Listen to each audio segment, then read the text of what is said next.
Hello there, ladies and gentlemen, and welcome to another episode of CookieCast. Today on CookieCast, it's NFL football.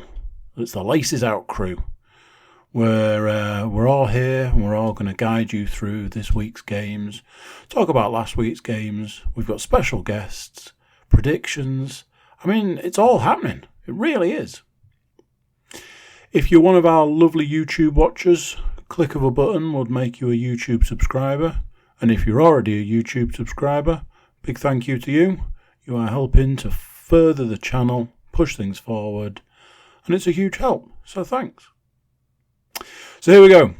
This is CookieCast, Laces Out.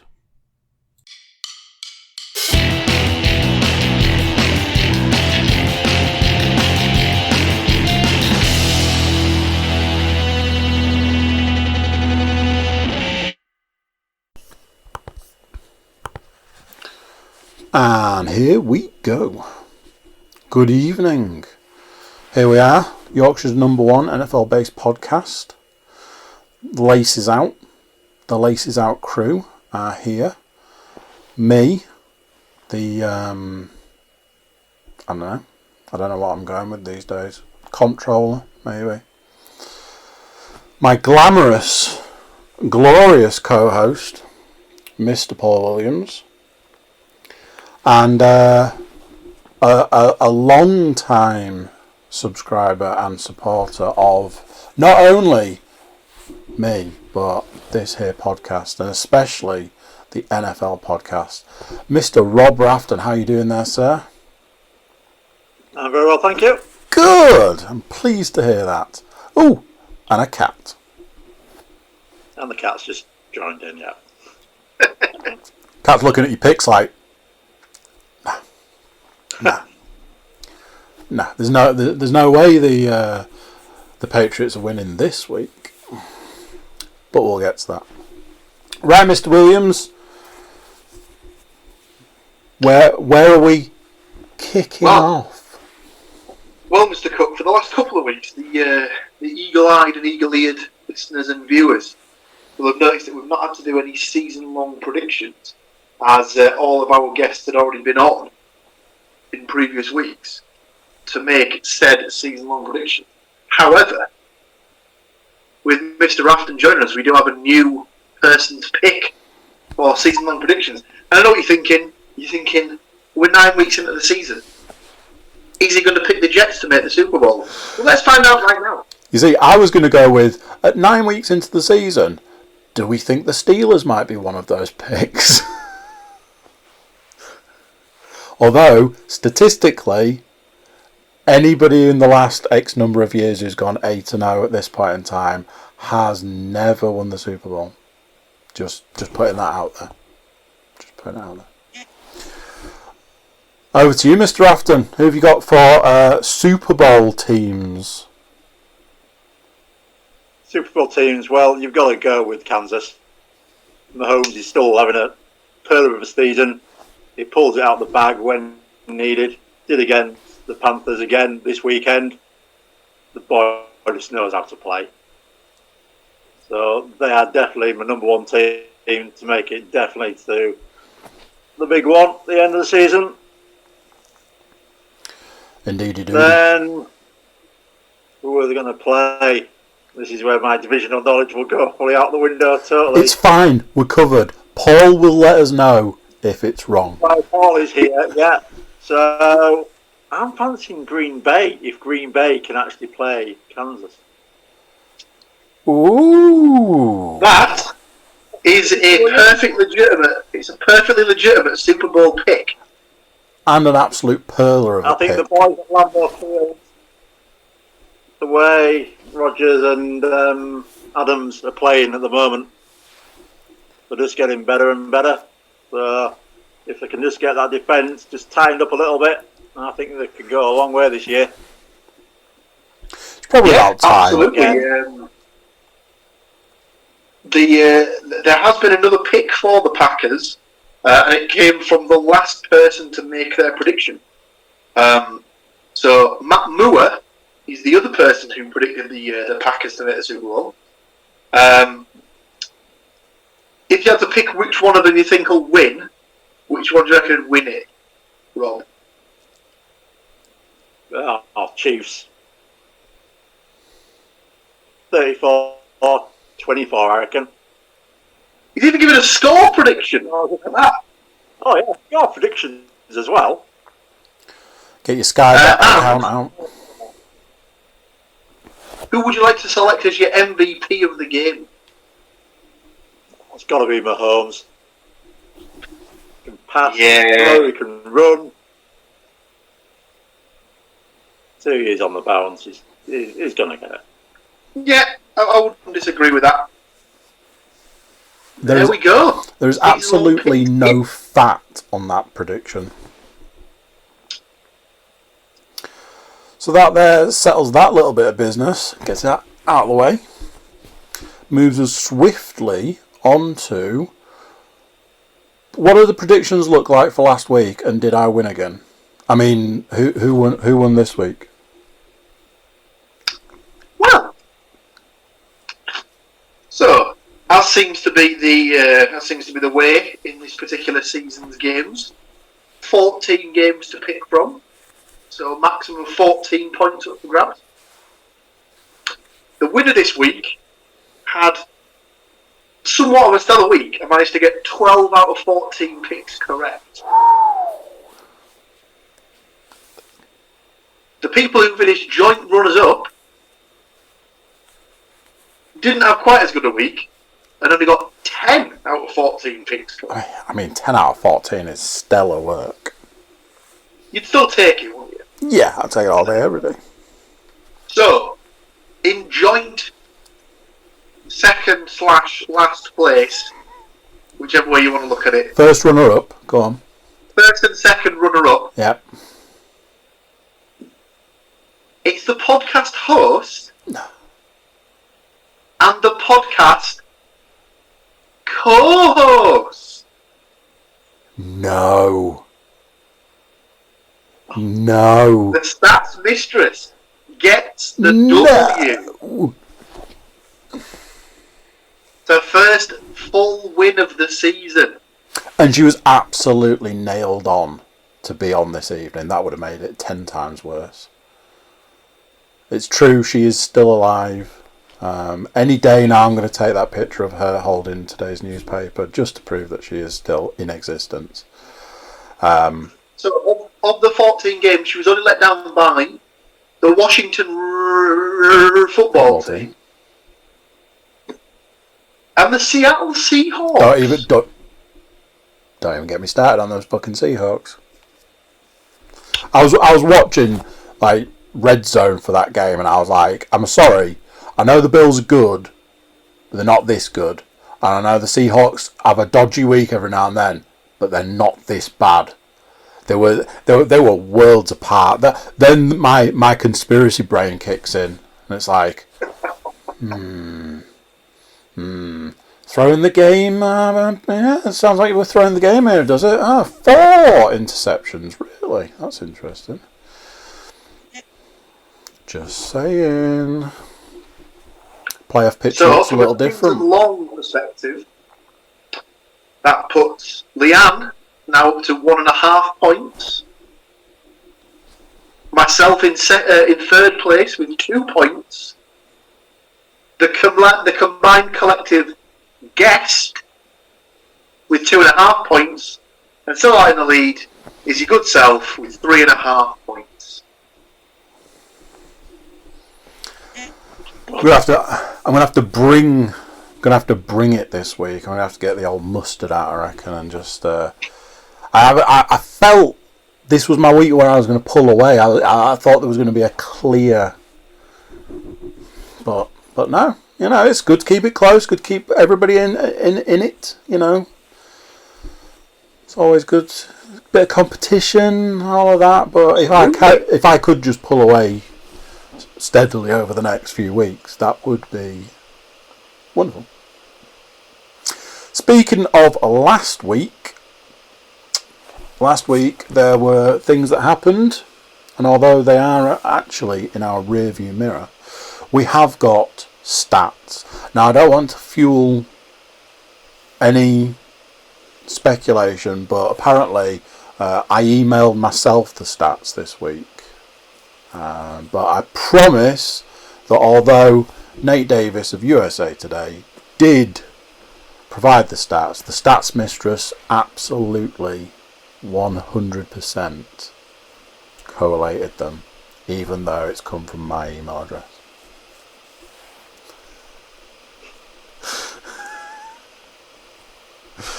I have that feeling that at some point in time I'm going to have to answer some very suspect questions. So, stats for week 9? Week 8? Week 9, yeah. Week 9. I mean, yeah, it says through the season. It says week 9. Yeah, there was the point where on Red Zone they were like, it's officially halfway through the season. 128 games played and 128 games to go. Speaking of halfway through the season, there's still half a season before ballots are due for the NFL's 2020 MVP. And Seahawks quarterback Russell Wilson may have opened up the race after turning the ball over 4 times in Sunday's loss at Buffalo, where he was thoroughly outplayed by Bills quarterback Josh Allen. Interesting. I don't think it's suspicious. Number 2. Mahomes now has 25 touchdown passes against 1 interception, which would be the best ratio in history, besting Brady's 28-2 standard from 4 years ago. Mahomes also threw his 100th career touchdown pass Sunday in his 40th NFL game, a new league record. Hall of Famer Dan Marino needed 44 games to hit triple digits. Laces out. Number 3, Texans DE JJ Watt notched his 100th career sack in his 120th career game, making him the 4th fastest player ever to reach the century mark in that department. Only Reggie White, DeMarcus Ware and Bruce Smith needed fewer games. Pretty select company there. And I believe finally for me, the Steelers are 8-0. Nice. For the first time in franchise history. Even nicer. Even though they struggled to beat a vastly outgunned group of Cowboys and have a good chance to significantly extend their unbeaten start. Pittsburgh also has a sack in 65 consecutive games, closing in on Tampa Bay's league record of 69. I believe that is all of my stats. Paul, do you have any stats? Well, it's funny you should mention that, Andrew, because it must suck to be a Washington quarterback at the moment. Kyle Allen was the latest to suffer an injury on Sunday. He was subsequently replaced by Alex Smith, and we all know about his challenging comeback from injury. I believe Kyle Allen was out with a broken ankle. At game time, it was a dislocated ankle, and I was so pleased that they showed the injury over and over and over again in slow motion. It was horrible. Yeah. I even started to say, that doesn't look that bad. Oh no, oh. It was like, doesn't look that bad. Oh no, it's hanging off. Yeah, it was amazing. It was a bit tasty. Cowboys quarterback Dak Prescott was felled by a similarly gruesome mishap earlier this season, so by the sound of it, it definitely is an ankle problem, and hopefully he's able to come back. Panthers running back Christian McCaffrey scored 2 more touchdowns in his first action since week 2, when he suffered a high ankle sprain. However, Carolina is 0-3 when he plays, 3-3 when he doesn't. Panthers kicker Joey Sly nearly hit a 65-yard field goal in New Orleans 2 weeks ago. His 67-yard attempt to beat the Chiefs wasn't as close.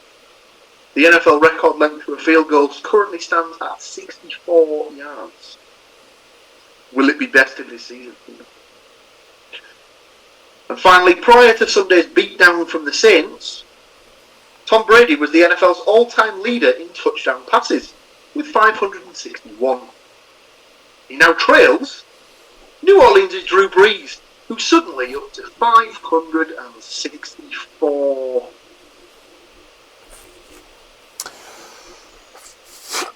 For you fantasy players out there, Paul, I believe I've sent you one extra injury. I believe yours might start with the Titans. It does. But if you miss that one out, I'll pick it up, and then we've got half each. Just, symmetry, innit?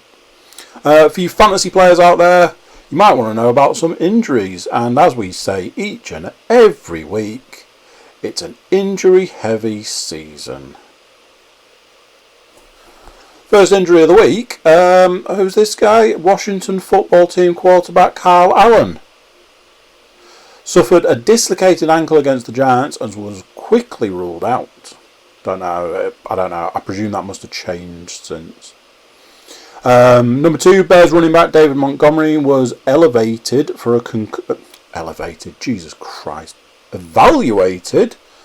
concussion. Maybe I should be too. Texans running back David Johnson ruled out with concussions. It is plural on here, so And Titans running back Dane Cruikshank. That's what I thought it was, but when I looked at it, I thought it was maybe something else. Groin left early against the Bears. He was like, I don't want to do this anymore, so he just went home early, didn't he? Back to you, Mr. Williams. Well, continuing on the injury theme, Colts tight end Jack Doyle was ruled out against Baltimore with a concussion. On the tight end theme, Broncos tight end, oh Jesus Christ, Albert Okwuegbunam. I'm so glad I said those to you. Sorry, Albert, if you're listening. Obviously, I've just butchered your surname there, and you're probably quite large, so don't track me down and kill me. But yeah, he was ruled out against Atlanta with a knee injury, and staying on the tight end theme, it's obviously not a good week to be a tight end. The Giants tight end Caden Smith was also ruled out with a concussion. Finally, in the injuries, Dolphins receiver Preston Williams did not return after suffering a foot injury. He was carted off in the second quarter. I'm pretty sure he wasn't carted off. I think he scored, over-celebrated, injured himself, and had to be helped from the field. That's amazing. So, a message to all you kids out there: don't over-celebrate. Be humble. Humble is as humble does. Humble brag. Exactly. That officially puts week 9 firmly in the past. We can close the book on that week and look forward to week 10. Bus. There are some tasty morsels this week.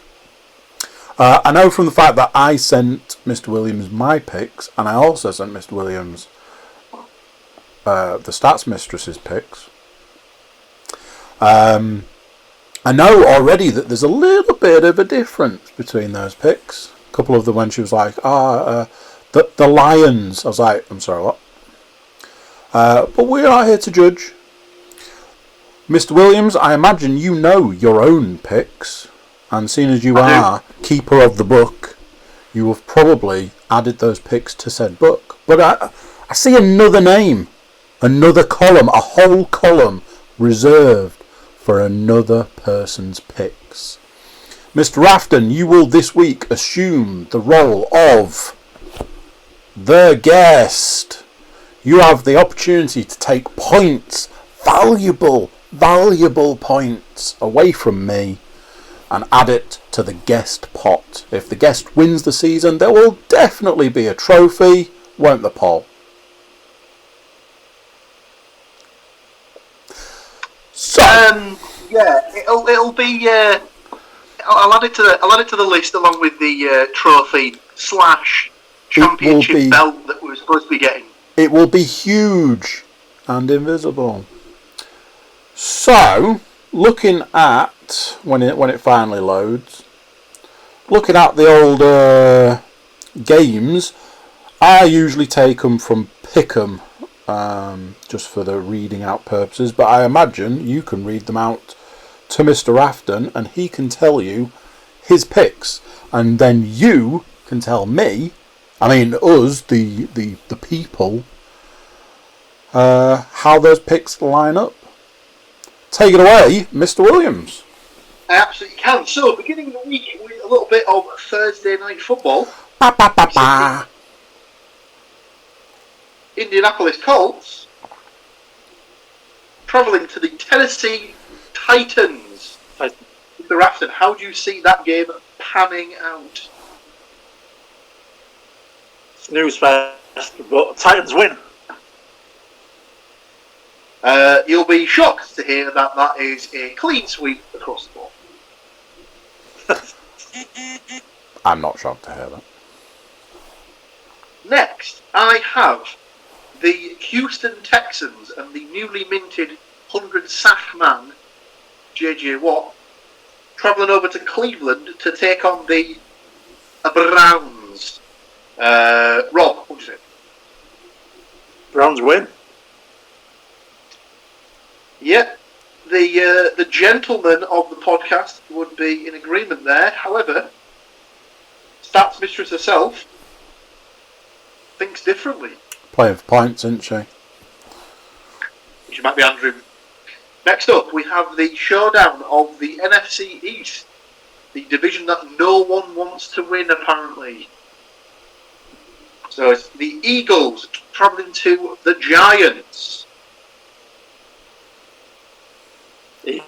Eagles. Giants can't win another one, surely, this season? No, they've had their win for the season. 2. Who wins? They've played the Washington football team twice, you see. So there we go, yes. that'll be their 2 wins. Oh, hang on. Or did they play the Jets? They played the Jets, didn't they? And beat Washington at the weekend. And where's it gone?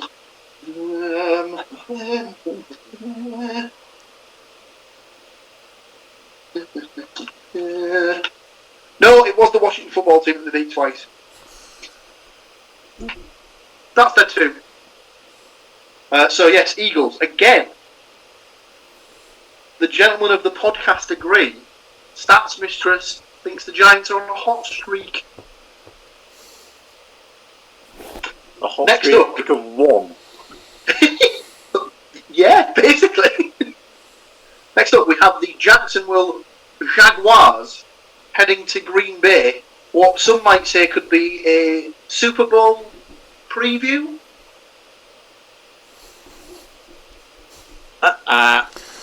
Definitely not. Only if they bring Blake Bortles back. You'll be shocked to hear that everyone's gone for the Packers. Heavy favourite. Next up, we have the Washington football team travelling to Detroit to take on the Lions. Lions.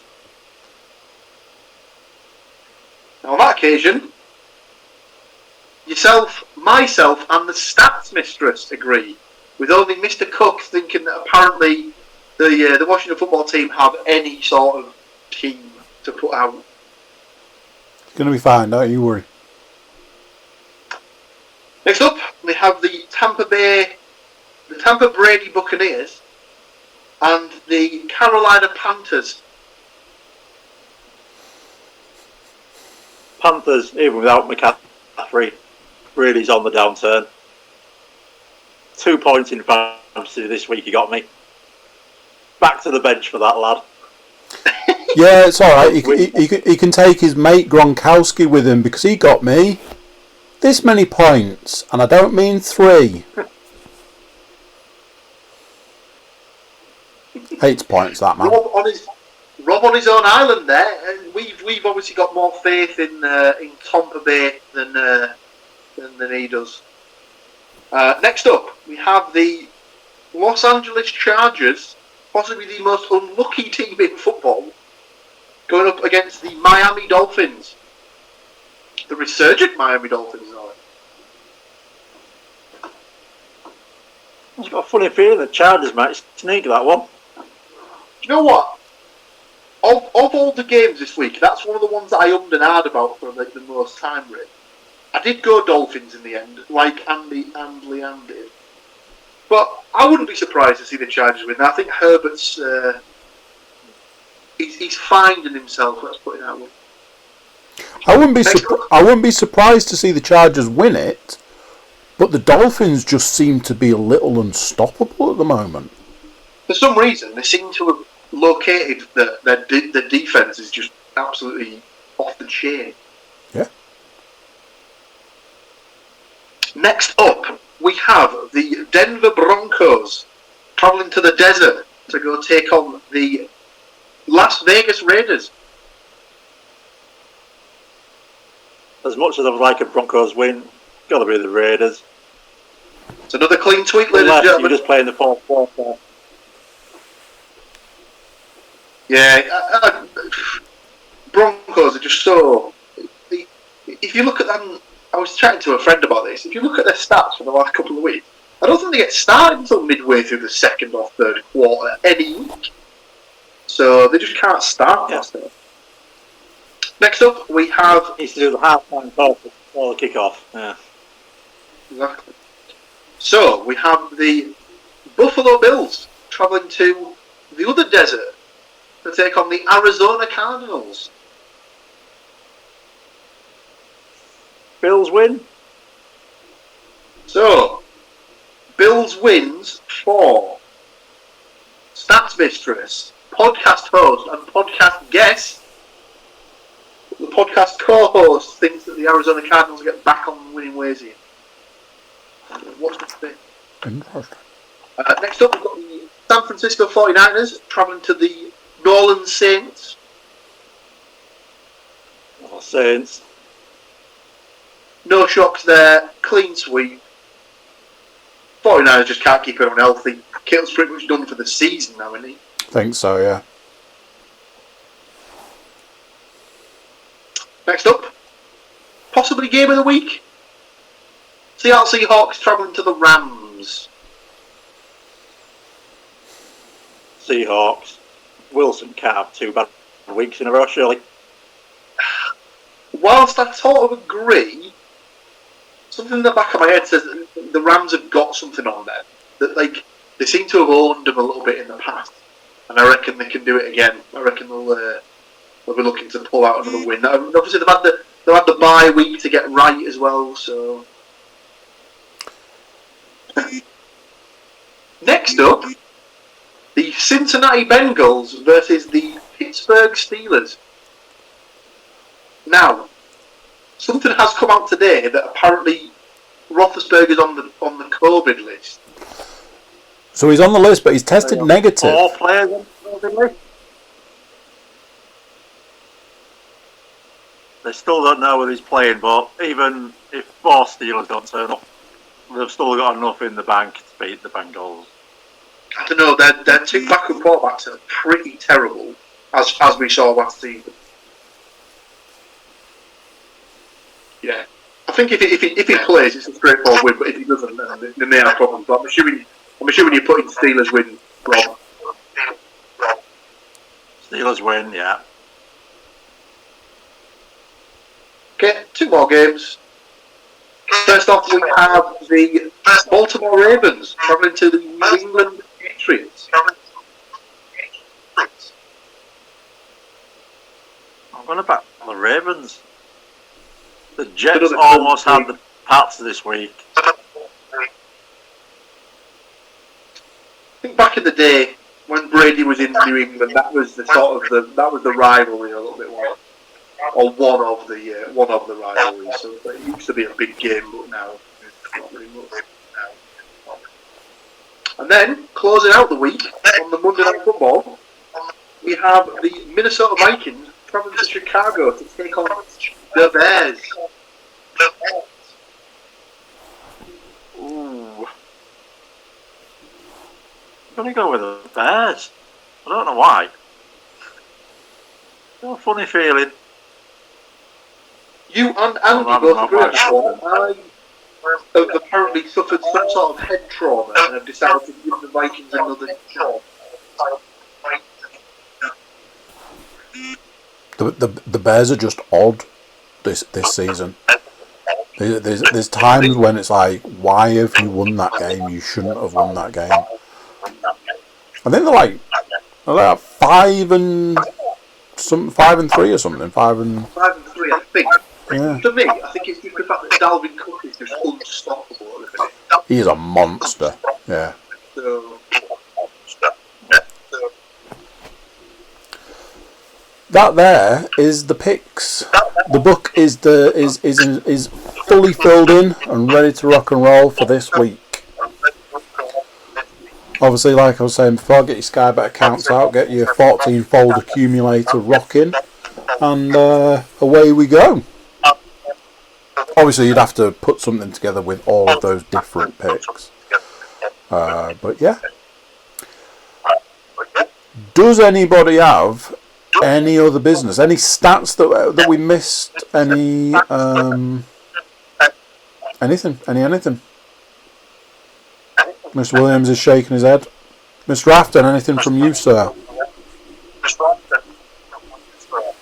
Nothing from me, apart from Dalvin Cook is pretty unstoppable at the moment. It's obviously something in the name. Well, thank you to you, sir, for taking the time out to join us. Thank you to you, sir, for taking the time out to pilot this plane, sail this ship, drive this car. Another week in the bag. Thank you, both of you, for joining me. Thank you to the people for listening or watching us. And we will leave it there. Good luck to you both.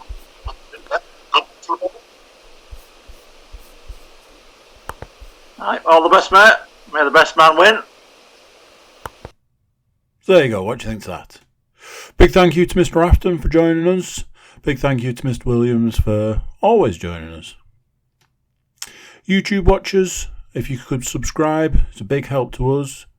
And we know you like to help out. So thank you. Everybody jump over to thecookiecast.com. Check us out over there. You can contact us in a multitude of different ways, even if it's just to say hi. So there we go. That's it for this one. Past the halfway mark in the season now. It's all downhill from here. Until next time, I'm going to say bye, and I'll see you then. Bye.